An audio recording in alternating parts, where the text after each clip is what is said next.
ప్రభునందు ప్రియమైన దేవుని బిడ్డలారా, ఈ ఉదయకాల సమయంలో దేవుని అనుదిన వాగ్దాన ఈ పరిచర్య ద్వారా మరి ఒకసారి మిమ్మల్ని కలుసుకోవడానికి దేవుడు నాకు అనుగ్రహించిన ఈ గొప్ప ఈ భాగ్యాన్ని బట్టి మొదటిగా దేవాది దేవునికి ఎంతగానో కృతజ్ఞతాస్తుతులు చెల్లించున్నాను. మరి ముఖ్యంగా ఈ అనుదిన ఈ వాగ్దాన ఈ పరిచర్యను వీక్షిస్తున్న ఆత్మీయులకు మీ అందరికీ ప్రభువైన యేసుక్రీస్తు నామములో శుభావందనాలు తెలియజేస్తూ ఉన్నానండి. దేవునికి స్తోత్రం. హల్లెలూయా, హల్లెలూయా. ప్రియమైన దేవుని బిడ్డలారా, ఈ ఉదయకాల సమయంలో దేవుడు మీకు ఇచ్చిన వాగ్దానము ఇర్మియా గ్రంథము 32వ అధ్యాయము 39వ వచనం అన్నది ఆ వాగ్దాన వాక్య భాగాన్ని మీ కొరకు నేను చదువుచున్నాను. ప్రార్థనాపూర్వకంగా ఆలకించవలసిందిగా ప్రభువైన యేసుక్రీస్తు నామములో అందరినీ కోరుచున్నానండి. ఇర్మియా గ్రంథము 32వ అధ్యాయము 39వ వచనంలో ఈ విధంగా రాయబడి ఉన్నది.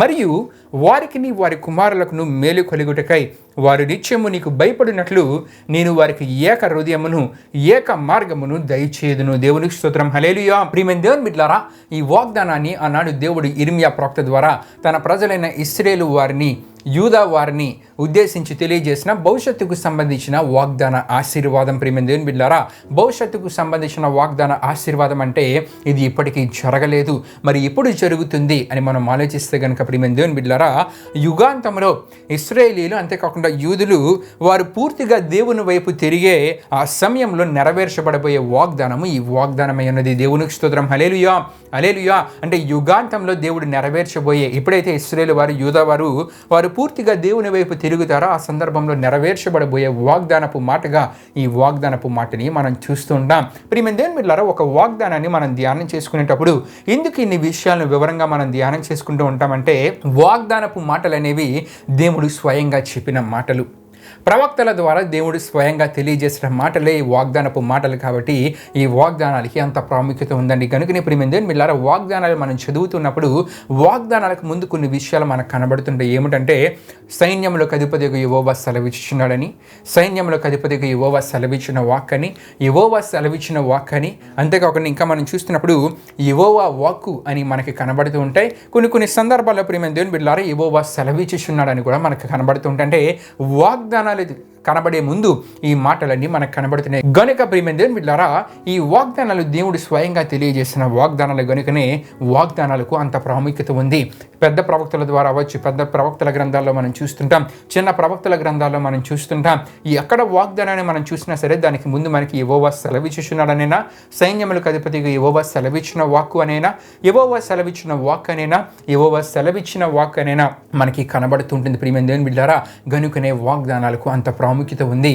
ఈ వాగ్దానాన్ని మరి ఈ సందర్భంలో ఇక్కడ తెలియజేయబడుతున్న వాగ్దానాన్ని మనం చూస్తున్నప్పుడు, మరియు వారికిని వారి కుమారులకును మేలు కలుగుటకై వారి నిత్యము నీకు భయపడినట్లు నేను వారికి ఏక హృదయమును ఏక మార్గమును దయచేయుదునని మనం చూస్తుంటాం. ప్రియమైన దేవుని బిడ్డలారా, ఈ వాగ్దానాన్ని దేవుడు ఇశ్రాయేలు వారికి అంతేకాకుండా యూదా వారికి వారి కుమారులకు ఇస్తున్న వాగ్దానం.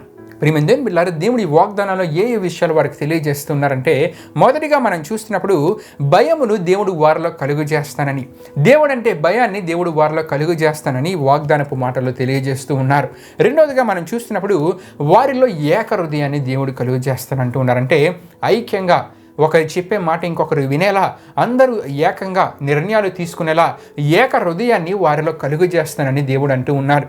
మూడవదిగా వారు ఏక మార్గంలో నడిచి వెళ్ళేలా, వారి ఏక మార్గంలో నడిచేలా, ముందుకు వారి జీవిత ప్రయాణంలో వారు ముందుకు వెళ్ళేలా, ఆ ఏక మార్గంలో వారికి ముందుకు వెళ్ళేలా వారిని తయారు చేస్తానని దేవుడు అంటూ ఉన్నారు. అంతేకాకుండా నాలుగవదిగా నిత్యము మేలులు వారికి కలుగు చేస్తానని ఈ వాగ్దానం ద్వారా దేవుడు ఇశ్రాయేలు వారితో యూదా వారితో వారి కుమారులతో మాట్లాడుతూ ఉన్నారండి ఇర్మియా ప్రవక్త ద్వారా. దేవునికి స్తోత్రం. హల్లెలూయా, హల్లెలూయా. మొదటిగా మనం చూస్తూ ఉన్నాం, దేవుడు అంటే భయాన్ని వారిలో కలుగు చేస్తానంటూ ఉన్నారు. రెండవదిగా ఏక హృదయాన్ని వారి మధ్య కలుగు చేస్తానంటూ ఉన్నారు.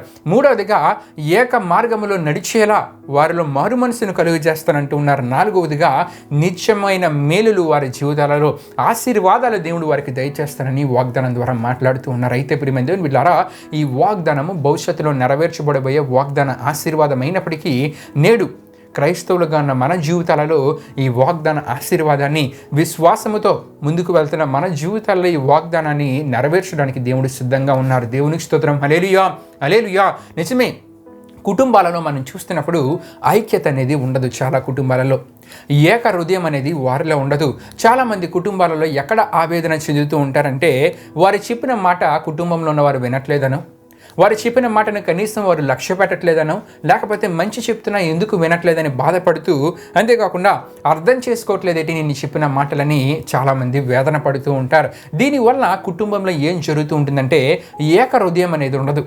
తీసుకునే నిర్ణయాలు కూడా ఏక మార్గంలో నడిచేలా నిర్ణయాలు ఉండవు. కాబట్టి ప్రియమైన బిడ్డలారా, ఆ కుటుంబంలో ఐక్యత అనేది ఉండదు. కుటుంబంలో నెమ్మదికరమైన పరిస్థితులు అనేవి ఉండవు. దేనివల్ల అంటే వారిలో ఏక హృదయం లేకపోవటం ద్వారా. కానీ దేవుడు అంటూ ఉన్నారు ప్రియమైన బిడ్డలారా, మారు మనసును కలుగు చేసి అందరిలో ఏక హృదయాన్ని నేను కలుగు చేస్తాను. ఏక మార్గంలో వారు నడిచేలా వారిలో మారు మనసును కలుగు చేస్తాను. ఏక హృదయమును కలుగు చేసి వారు తీసుకునే నిర్ణయాల ద్వారా వారికి నిత్యమైన మేలులు నేను కలుగు చేస్తానని దేవుడి వాగ్దానం ద్వారా మనతో మాట్లాడుతూ ఉన్నారు. దేవునికి స్తోత్రం. హల్లెలూయా, హల్లెలూయా. కుటుంబాలలో ఎవరైనా మీరు చెప్తున్న మాటలు లక్ష్య పెట్టట్లేదా? మంచి చెప్తున్నా సరే వినట్లేదా? దేవుని దగ్గర ప్రార్థించండి. కుటుంబంలో ఏక హృదయాన్ని కలుగు చేయమని, అందరూ ఏక మార్గంలో నడిచి మంచి నిర్ణయాలు తీసుకునేలా ఆ కుటుంబంలో ఐక్యతను దయచేయమని దేవుని దగ్గర ప్రార్థించినట్లయితే దేవుడి వాగ్దానం ద్వారా మాట్లాడుతూ ఉన్నారు. ఏక హృదయమును నేను కలుగు చేస్తాను. ఏక మార్గంలో నడిచేలా మారు మనసును కుటుంబంలో ఉన్న వారి మధ్య నేను కలుగు చేస్తాను. అంతేకాకుండా దేవుడంటే భయము, దేవుని మాట అంటే భయము కుటుంబంలో ఉన్న వారి మధ్య నేను కలుగు చేసి వారు తీసుకునే నిర్ణయాలు దైవ సంబంధమైన నిర్ణయాలుగా ఉండేలా వారిలో మారు మనసును తీసుకుని వస్తానంటూ చివరిగా ఆ దైవ సంబంధమైన నిర్ణయాల ద్వారా, ఏక హృదయముతో తీసుకున్న దైవ సంబంధమైన నిర్ణయాల ద్వారా నిత్యమైన మేలులు కలుగు చేస్తానని ఈ వాగ్దానం ద్వారా దేవుడు మనతో మాట్లాడుతూ ఉన్నారండి. దేవునికి స్తోత్రం. హల్లెలూయా, హల్లెలూయా. ఇశ్రాయేలు వారికి యూదా వారికి దేవుడు భవిష్యత్తులో నెరవేర్చబడే వాగ్దానాన్ని ముందుగా ఇర్మియా ప్రవక్త ద్వారా తెలియజేసినట్లుగానే మన కుటుంబాలలో ఈ వాగ్దాన ఆశీర్వాదాన్ని దేవుడు దయచేస్తానని ఈ వాగ్దానం ద్వారా మనతో మాట్లాడుతున్నారు. కాబట్టి దేవునికి ప్రార్థిద్దాం, దేవుణ్ణి అడుగుదాం ఏక హృదయాన్ని కుటుంబంలో కలుగు చేయమని. ఎందుకంటే ఆయన ఏక హృదయాన్ని కలుగు చేస్తానంటూ ఉన్నారు. ఏక మార్గంలో నడిచేలా వారిలో మారు మనసుని తెస్తానంటూ ఉన్నారు. ఆశీర్వాదాలు ఇస్తానంటూ ఉన్నారు. నిత్యమైన మేలులు ఇస్తానంటూ చివరిగా కుటుంబంలో ఉన్న ప్రతి ఒక్కరిలో దైవ సంబంధమైన భయం ఉండేలా, ఆ భయము ద్వారా క్రమశిక్షణలో వారికి ముందుకు వెళ్ళేలా దేవుడు వారిలో మారు మనసుని తెలియజేస్తానని ఈ వాగ్దానం ద్వారా మాట్లాడుతున్నారు. కాబట్టి ప్రియమైన బిడ్డలారా, ఈ వాగ్దానాన్ని విశ్వసిద్దాం. విశ్వసించి ఈ వాగ్దాన ఆశీర్వాదాన్ని మన జీవితాలను మనం పొందుకుందాం. దేవుడి పరిశుద్ధ వాగ్దానాన్ని మన వినికిల్లో దీవించునుగాక. ఆమేన్. ప్రియమైన బిడ్డలారా, ఈ వాగ్దాన కార్యక్రమాన్ని ముగింపుతో మనం ముగించుకుందాం. అందరు కళ్ళు మూసుకొని తలలు ఉంచుకొని ప్రార్థనలో నాతో పాటు ఏకీభవించవలసిందిగా ప్రభువైన యేసుక్రీస్తు నామములో అందరినీ కోరుచున్నాను. ప్రార్థన చేసుకుందాం. మహిమ స్వరూపైన మా ప్రభువా, జీవాధిపతి అనేసా నీ ఘనమైన నామానికి మహిమ ఘనత ప్రభావాన్ని చెల్లించినాం దేవా. ఇప్పుడు వరకు ఈ వాగ్దానం ద్వారా విన్న ప్రతి ఒక్కరితో మాట్లాడిన దేవా, మీకే వేలాది వందనములు కృతజ్ఞతాస్తుతులు చెల్లించిన మేసా. మరి చాలా కుటుంబాలలో ఏక హృదయం లేక, ఐక్యత అనేది లేక, సంతోషము నెమ్మది లేని పరిస్థితులు సమాజంలో మేము చూస్తున్నాం దేవా. అయితే నీకు మొరపెట్టినప్పుడు, నీకు ప్రార్థించినప్పుడు కుటుంబంలో ఏక హృదయాన్ని కలుగు చేస్తానని, కుటుంబంలో ఉన్న ప్రతి ఒక్కరు ఏక మార్గంలో నడిచేలా, నిర్ణయాలు తీసుకునేలా వారిలో మారు మనసును కలుగు చేస్తానని, దైవ సంబంధమైన భయము వారిలో కలిగజేసి క్రమశిక్షణలో వారు ముందుకు వెళ్ళట ద్వారా నిత్యమైన మేలులు వారి జీవితాల్లో దయచేస్తానని వాగ్దానం ద్వారా మాట్లాడిన దేవా. ఈ వాగ్దానాన్ని విన్న ప్రతి ఒక్కరు ఈ వాగ్దానాన్ని విశ్వసించి వారి కుటుంబంలో ఉన్న వారి కొరకు ప్రార్థించేలా, ఈ వాగ్దానాన్ని విశ్వసించి ఈ వాగ్దాన ఆశీర్వాదాన్ని వారి జీవితాల్లో వారు పొందుకోగలిగేలా మీరు కార్యాన్ని జరిగించండి. ఇది నన్ను వారు చేస్తున్న ప్రయాణాలలో పనులన్నిటిలో తోడుగుని బుద్ధికి నడిపించమని, ఈ వాగ్దానం విన్న ప్రతి ఒక్కరు మీరు దీవించి ఆశీర్వదించమని యేసు పరిశుద్ధ నామములో అడిగి వేడుకొనిచున్నాం తండ్రి. ఆమేన్. యేసు రక్తమే జయం, ప్రభేసు రక్తమే జయం, ప్రభేసు రక్తం సంపూర్ణమైన విజయం, అపవాది క్రియలకు అనంత నాశనం కలుగునుగాక. ఆమేన్. ప్రభు మిమ్మును మీ కుటుంబంలోని దీవించునుగాక. ఆమేన్.